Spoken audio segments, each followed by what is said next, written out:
Hello students, this video will cover one topic which is characteristics of image formed by plane mirror. इससे previous video में मैंने light के chapter का introduction दे दिया था और उसके अंदर जो इंपॉर्टेंट टर्म्स यूज करनी है हमने या लाइट की नेचर क्या है वो सारे हमने उस फर्स्ट वीडियो में कवर कर दिए हैं। अगर उसे वॉच नहीं किया तो फर्स्ट ऑफ ऑल वो वीडियो वॉच कर ले, क्योंकि सिलेबस सारा इंटरकनेक्टेड है। फर्स्ट के बाद सेकंड, सेकंड के बाद थर्ड, और आप ईच वीडियो को पूरा देखोगे तो आपको रियल बेनिफिट फील होगा कि आप you are gaining some knowledge. देखिए इसके अंदर यह what are characteristics of image form by plane mirror.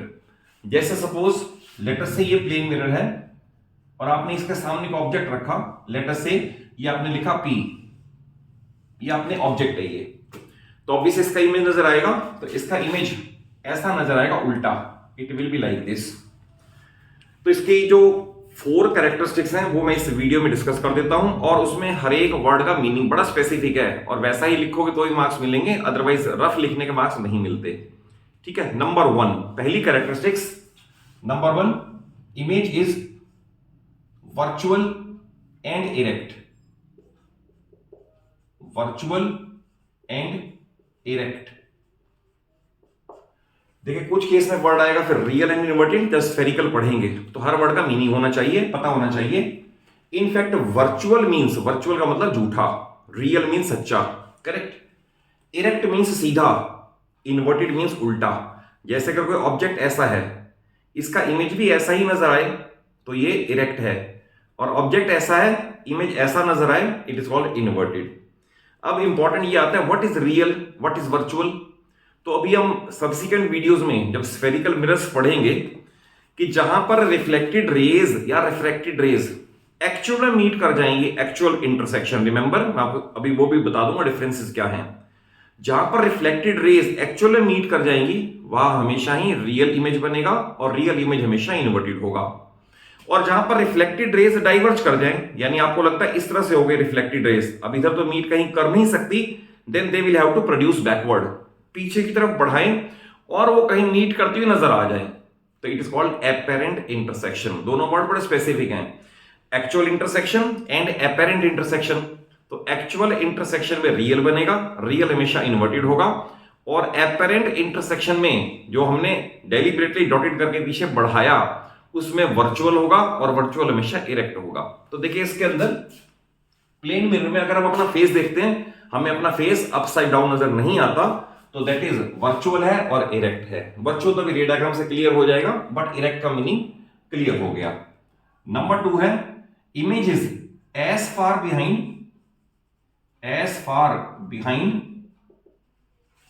The mirror as object is in front of it.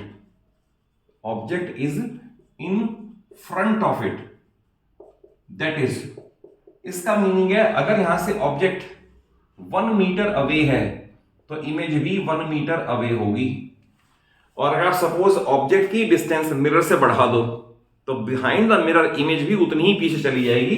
Late us से अगर सपोज आपने ये कर दिया, ऑब्जेक्ट, ये मान लो ऑब्जेक्ट है, ये 2 मीटर आगे है, तो इसकी इमेज भी 2 मीटर पीछे चली जाएगी, तो ऑब्जेक्ट की इमेज यहां बन जाएगी और 2 मीटर ही पीछे जाना पड़ेगा। तो प्रॉपर्टी है images form as far behind the mirror as the object is in front of it. Third है image is of same size as size of object. Same size as size of object. तो जब हम spherical mirror पढ़ेंगे ना तो उसके अंदर ये आएगा, कहीं पर इमेज बड़ा है कहीं पे छोटा है। इसका मीनिंग क्लियर है, हमारा जैसा फेस है हमें कभी बड़ा फेस या छोटा फेस नजर नहीं आता, अगर प्लेन मिरर है तो उसी साइज का ही इमेज बनेगा जिस साइज का ऑब्जेक्ट है। And last word is very important, last is image is laterally inverted. Laterally inverted,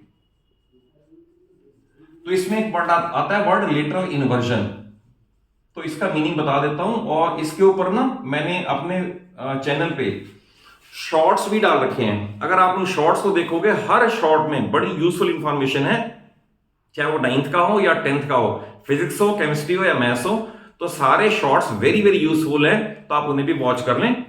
तो लेटरल इन्वर्जन क्या है, अगर ये पूछे 1 marks, what is lateral inversion, तो मैंने जो शॉर्ट आपको दिया है उसमें था लेटरल इन्वर्जन और लेटरल शिफ्ट में क्या डिफरेंस है।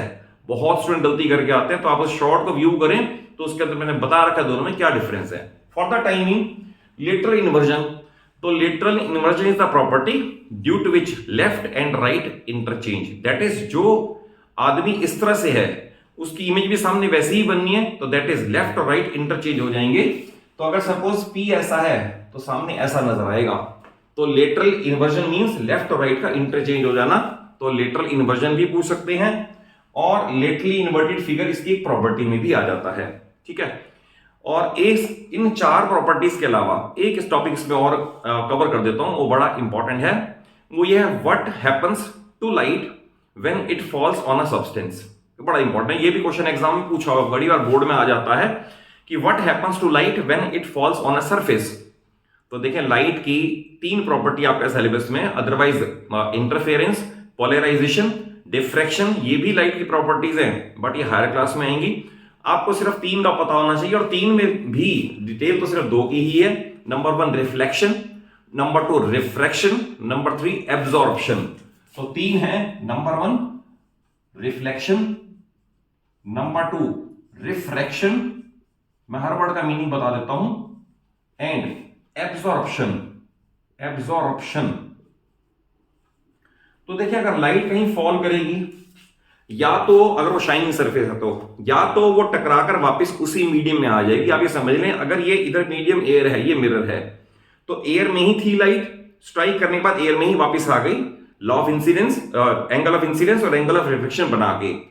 तो पहला है, या लाइट रिफ्लेक्ट हो जाएगी, रिफ्लेक्ट मींस उसी मीडियम में वापस आ जाएगी, या फिर रिफ्रैक्ट हो जाएगी। दैट इज अगर ट्रांसपेरेंट मीडियम है या ट्रांसल्यूसेंट मीडियम है, ध्यान रखना ओपेक मीडियम कुछ नहीं कर सकता। जैसे अगर सपोज वॉल कहें तो लाइट वॉल को पार करके थोड़ी चली जाएगी, तो वहां नहीं जा सकती। तो जहां पर इस चैप्टर में हम वर्ड कहेंगे मीडियम, तो मीडियम मींस ट्रांसपेरेंट मीडियम और ट्रांसल्यूसेंट मीडियम जिसमें से लाइट कुछ पास हो सके। तो अगर सपोज लाइट मीडियम ही चेंज कर जाए, जैसे सपोज एक ray of light, late us say ये है जो आप लैब में एक्सपेरिमेंट भी करोगे, एयर से ग्लास में फॉल करे और ग्लास से फिर एयर में आ जाए, तो मीडियम चेंज हो गया, air to glass and then glass to air, तो इस केस में क्या बोला जाएगा, रिफ्रैक्शन। और थर्ड है एब्जॉर्प्शन।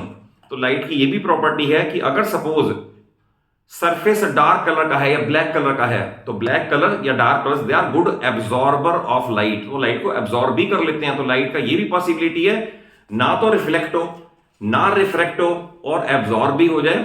बड़ा सिंपल एग्जांपल देता हूं, अगर सपोज इस रूम में 4 ट्यूब लाइट्स ऑन हैं और मैं सारी वॉल्स के ऊपर ब्लैक कर्टन्स लगा दूं, तो अगर ब्लैक कर्टन्स लग जाएंगे तो I can not teach, I can not read the book. Reason mean वो सारे ही मिलकर लाइट को एब्जॉर्ब करना शुरू कर देंगे। अब जब लाइट एब्जॉर्ब हो जाएगी, रिफ्लेक्ट ही नहीं होगी, हमारी आईज तक, हमारी बुक्स तक, ऑब्जेक्ट्स तक नहीं आएगी, तो we will not be able to see the object. Different properties, reflection, refraction, in 2 properties को हमने डिटेल में 10th क्लास में डिस्कस करना है। सब्सिक्वेंट वीडियोस में स्फेरिकल मिरर्स, उनसे रिलेटेड टर्म्स, उनके रे डायग्राम और उनके न्यूमेरिकल्स सारे कवर हो जाएंगे। और आपसे यही कहूंगा कि आप सभी वीडियोस को थॉरोली और कंप्लीटली पूरा देखें और साथ साथ अपने नोट्स प्रिपेयर करते जाएं। At the end of this chapter you will feel that you have got strength in this chapter. और अगर वीडियो अच्छी लगे तो जरूर एक लाइक कर दो, लाइक दे दो, और सभी फ्रेंड्स को शेयर करो, सभी का भला हो जाएगा। And at the same time channel Saluja classes को जरूर सब्सक्राइब कर लो। Thank you for watching the video.